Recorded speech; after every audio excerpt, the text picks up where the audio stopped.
Now Joshua had an army that he marched around Jericho. He had an army of thousands, but he didn't know what to do with them though.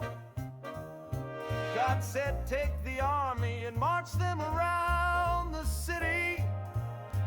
I know it sounds like a silly plan, but it's not as silly as it sounds. It's all part of a plan, and in the end you'll see that it's all a plan.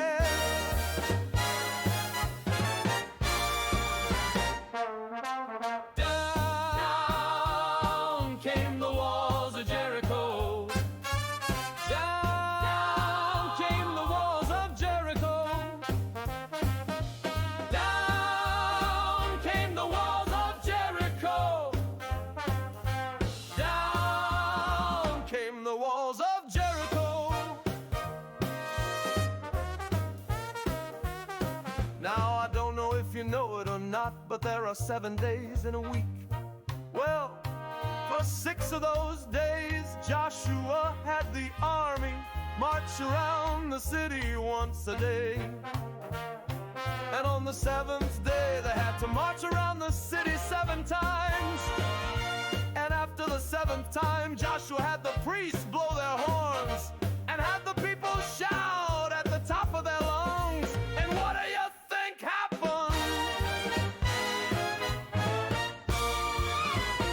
The walls came down.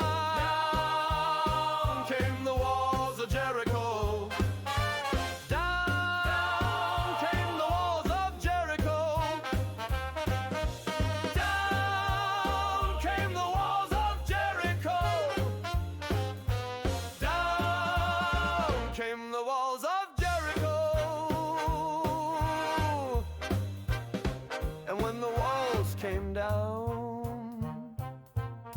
Joshua said, go and take the city. So the army rushed in and took the city and all that was in it. Well, almost everything. They left a woman and a family that had helped them out, but other than that, they destroyed everything.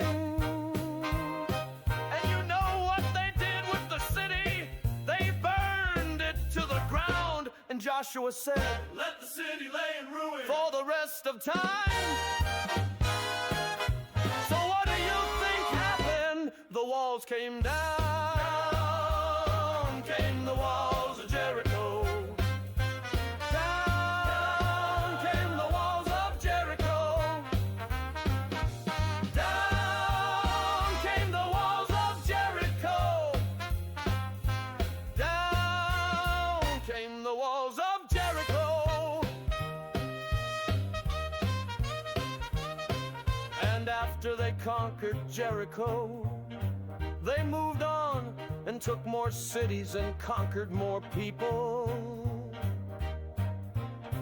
And they conquered and they conquered and they conquered until the land was theirs. And the land became their land, just like God had promised them. But do you know how it all started?